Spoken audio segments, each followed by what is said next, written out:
Hello everybody, I hope you are all well. My name's Diane and welcome to my sewing room. This week it's a little bit different. Usually when I make or design a quilt, I either show you the design first or the blocks, and then we have a look at the whole quilt together. Well, this week, just for a bit of fun, I thought we'd have a look at a design puzzle. So I'm going to show you the design first before I show you the individual blocks and see if you can solve it. It's not hard. You might want to have the pause button handy. So I'll run through the design puzzle first and then I will give you the solution if you need it. Well, the first thing I need to point out is that those 4 cornerstones are holding blocks. They're not part of the design puzzle, so try to take them out of your mind and we'll start with block 1.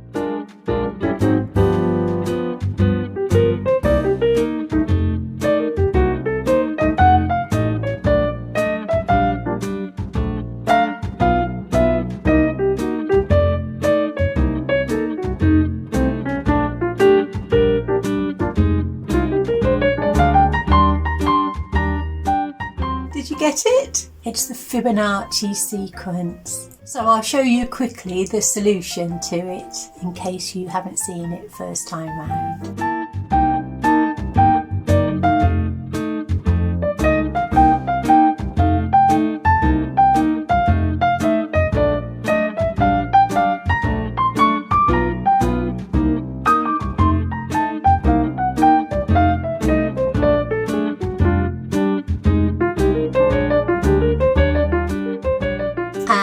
Don't worry, I have compiled a design and that will be on my community page, and all the information about the Fibonacci sequence in case you want to extend the quilt if you fancy making it.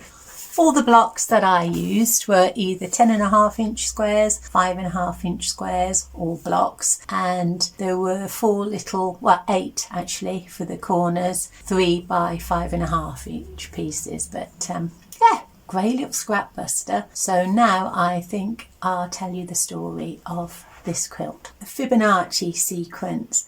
I'm not really one for numbers or for maths problems, but I do admire the beauty of patterns. And we had a beagle. We called our beagle Fibonacci because he was into everything, noticing everything.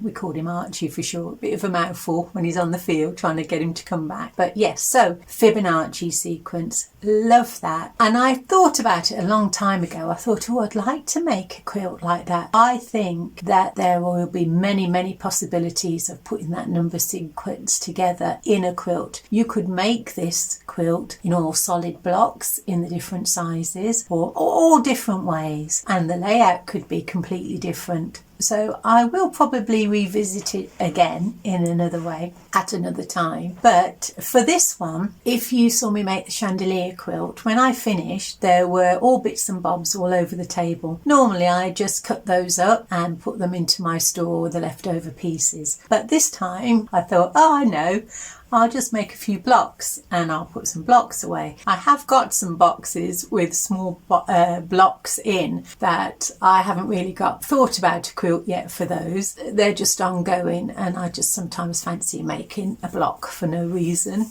Just because that's what we quilters do, isn't it? So I was doing that initially and I got bits of fabric, and my intention was to make some 5.5-inch blocks because that fits in with a lot of the quilts that I make, those sorts of sizes. And then as I made one, it occurred to me, I could make the Fibonacci quilt. Don't know why, it just came to me. And then once you think these things, that's what I did. So I started off, first of all, making these little blocks, and I'll show you those. So the first thing I've sorted out is all of these little bits of fabric that had the black on, and I've made those into little 4 patches. And now what I'm going to do is to surround the 4 patch with the colour, and then I'll go around again in a black, and I want to finish off with 5.5-inch squares.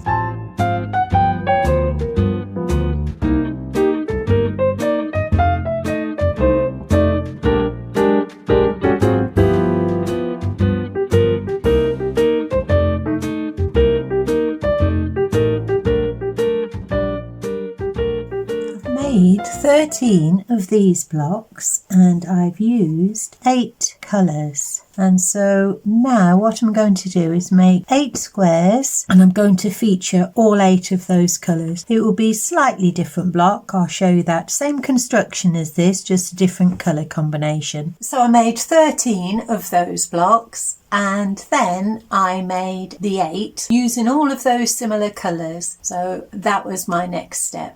And there we have those 8 blocks. That gives you an idea of the variations of colour. And then I fell into the trap that so many of us quilters do. We start off with good intentions, don't we? We say, right, I'm going to tackle this scrap mountain that I've accumulated over whatever time and all these little bits of pieces. And you say you're going to make a scrappy quilt. So you start making a scrappy quilt and then you decide that you need to have some yardage to go with that to make it all tie together. Well, I thought I needed some more of the Bethany salt fabric because I wanted to showcase those dragonflies. That's all really. Hand on heart, that's the only reason. I thought, oh yes, I'd like to have them in a big block. And so that's how I started with block number 1. However, if you follow through and watch me develop the blocks, you'll see how things slightly alter with the layout and the making of the blocks as I go.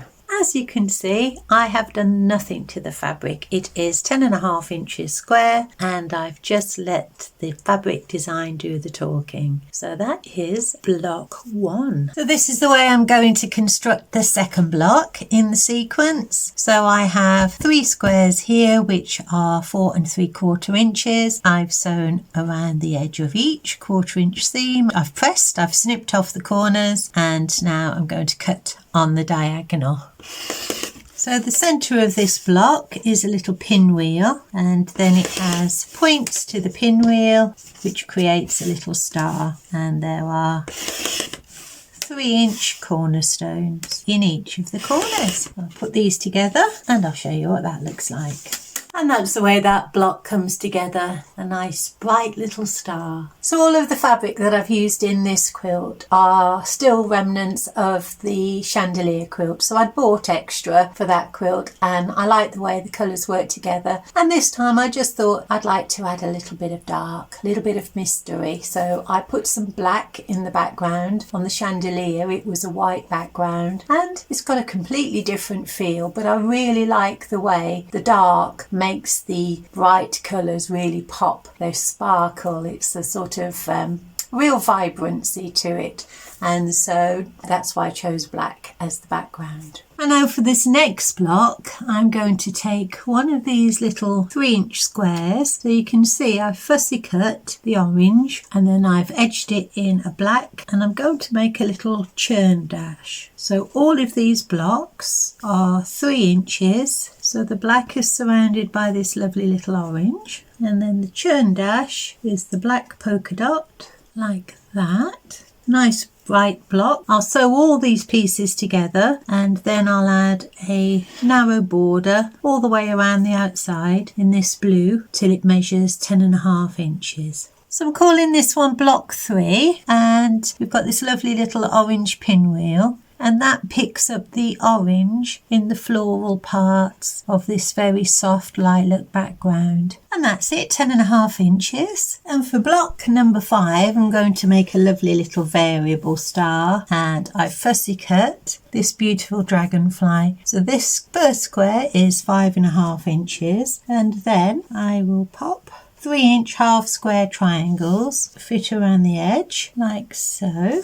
And then I've introduced some black with a very small white dot, and that's block 5 and it'll look like that. And that's what it's beginning to look like. Well, I'm just looking at all of those blocks that I've made so far and I just think I might snowball the corners of that very first block. I might just take the 4 corners off and I think that would work with the rest of the blocks. You can hardly see a difference, but it's just rounded off the corners of that dragonfly. And I think the decision I have to make now is, do I want to do the same to those 2 churn dash and the variable star? And yes, I'm going to do that, but I'm also going to swap over the blocks and I'll show you the new placement. So that's where I'm going to swap the blocks, and now all I need to do is to snowball those corners. So I decided to move those two churn dash blocks, not easy to say, into the centre. I just thought it added a little bit more lightness and balance to the blocks. So in case you're interested, I will show you how I'm snowballing these blocks. So I've got the square and I cut a piece off, so I want all the corners to be the same. And so I am placing that on there and I am just snipping it off. So you can see there's an angle there. So I'm putting a square of fabric along that line. It's a 45-degree angle. And then I'm just taking this piece of fabric, cutting that off. So I've trimmed all the corners now, and I'm going to sew on these half square triangles. So I'll put those on to each corner, and the size was determined by the size I used to make my half square triangle. So this is 4 3/4 inches square, and so I took these squares and I just cut them on the diagonal, and then I have these half square triangles that I'm just going to fill the gaps with. So very simply, I had the half square triangles that I'd cut from that 4 3/4 inch square, and really all I did was made sure that there was a consistency in the triangles that I snipped off to snowball the corners, and that triangle just had to be a little bit smaller to allow for the 1/4 inch seam of those triangles that I'm going to put in the space of. So I'd made a template with some fabric, the piece that I cut off, and that's what I used. Not very high tech, but if I'd have thought of snowballing the corners earlier, I would have made it in the construction of the blocks. And I've just taken those half square triangles before I've sewn them onto that block, and I'm looking at those 3 blocks along the bottom and trying to decide whether to snowball those corners as well. So if you look at the one on the bottom left, you can see I've just placed the fabric over those corners. It makes the block look more separate from the other two, so I like that, but it does darken the quilt quite a bit, but I don't think I mind that. I think I'm going to go for the separation of the blocks, so I'm going to snowball those 3 on the bottom as well. So that's one of the tips if you are going to have a go at making something like this Fibonacci quilt. You do need to make the blocks, they can be different sizes, but the units do need to look distinct from each other. So the pair need to look different from the set of 3, the 3 need to look different from the set of 5, and so on. And I think putting those snowballs on those blocks along the bottom here, those 3, does make them look a little bit more separate. And I think it's brought a unity to the central panel. And now I'm about to complete a row of 5.5 inch squares to go up that right hand side, across the top and down the left. And for this block, I'm calling it 21, and it's a 4 3/4 inch square, right sides together, 1/4 inch all the way around, and I'm just going to cut on the diagonal, fold them over and sew them back together again. So now I've got these on point squares with this lovely deep purple. So this deep purple will be the background of all of the 21 blocks, and I'll have 7 sets of 3 each of different colours. And you can see now how that will sit on the top of the quilt. And again, your quilt, your way, but I like to do my on point squares that way because I don't really like snowballing the corners on a big quilt en masse, because you're going to always have those little corners that you're chopping off. So if it's a big corner that you're chopping off, then you can always use that in another quilt, those pieces, but sometimes they get a little bit small to handle and they are on the bias, so I tend to do my on point squares like that. There are 4 parts to it, whereas you might just like to have one piece, especially if you've got a nice piece of fabric that you want to fussy cut. You might just want to cut the corners off then, but generally that's how I do my on point squares. And as I've gone along with this quilt, making all these different blocks, I just really fell in love with some of them. I really like the way some of these colours work together and how different they looked against that purpley background. So I thought I'd give you a little fashion show of on-point squares. Have a look at the colours.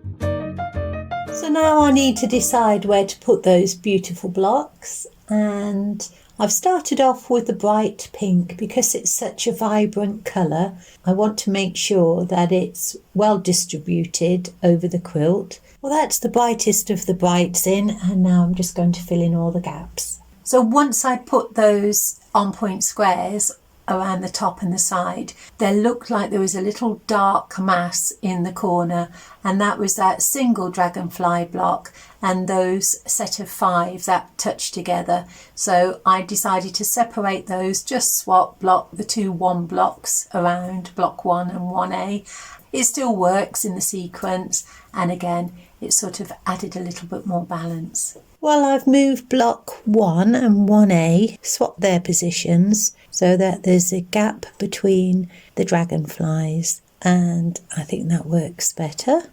And I'm happy now with all the placements of block 21. And now I'm going to move on to block 34.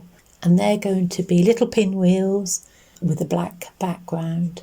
And to make the math work and to fit in 34 blocks, I'm going to make 4 cornerstones.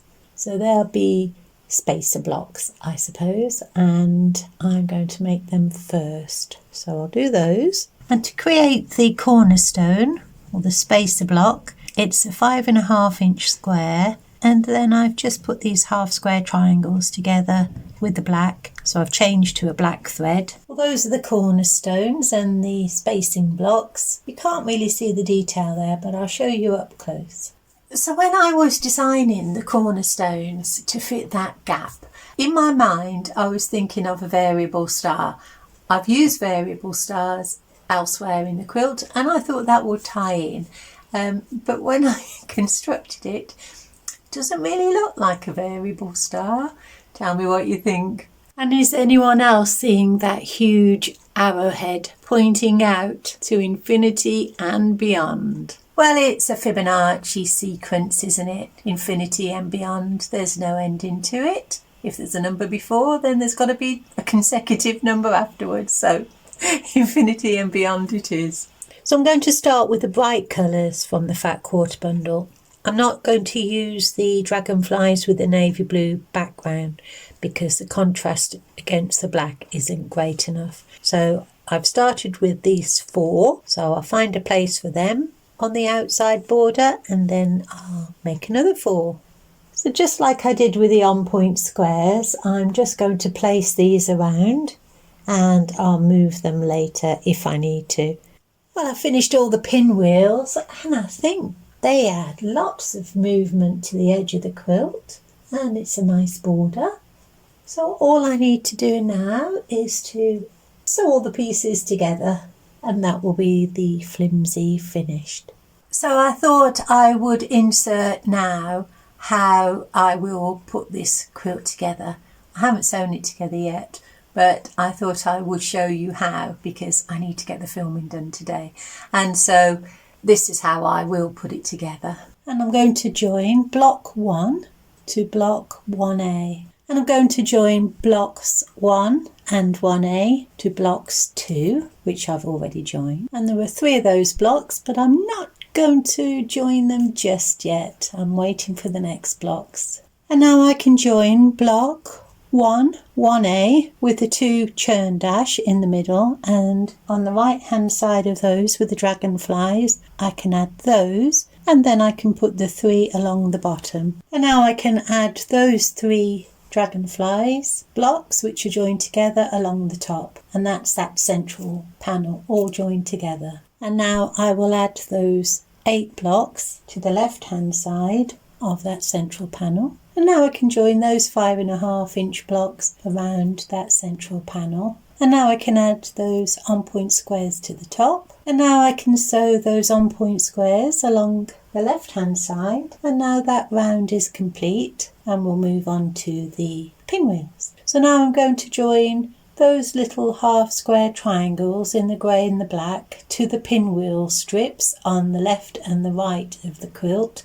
And then I'll attach those pinwheels to each side. And I'll do the same with the top and the bottom pinwheels. I'll add those little grey and black half square triangles to the row, and this time I'll add the 5.5-inch grey black square and then join that, and the quilt is complete. If only it was that quick.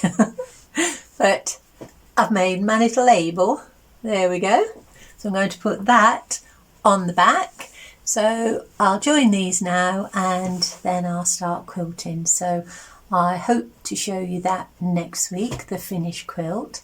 And also I'm waiting for Sherry McGill's Lessons Learned Sew Along. So that comes out today and I'm going to start that. It's one of the Project Linus quilts that I'm going to make with that lovely fabric that Estella sent me. So also, talking of fabric that I received, if you live in the UK or Europe, so I know fabric in Germany and Spain, also I've been told, is very expensive. So if you have bought fabric from America, can you put something in the comments about how much it's cost to receive? I have done a little bit of research because I want to talk about that next week. So if you can add some information to help some real life experience of what you had to pay. So if you are thinking of buying quilt from America in some of these fantastic sales, I know Margaret was concerned about the shipping costs. So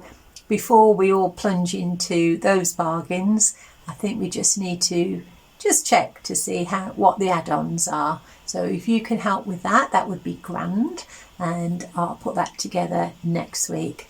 Hopefully I will show you my row 1, maybe even row 2 next week of the Lessons Learned Sew Along. I'm quite excited about this. I've never done such a thing.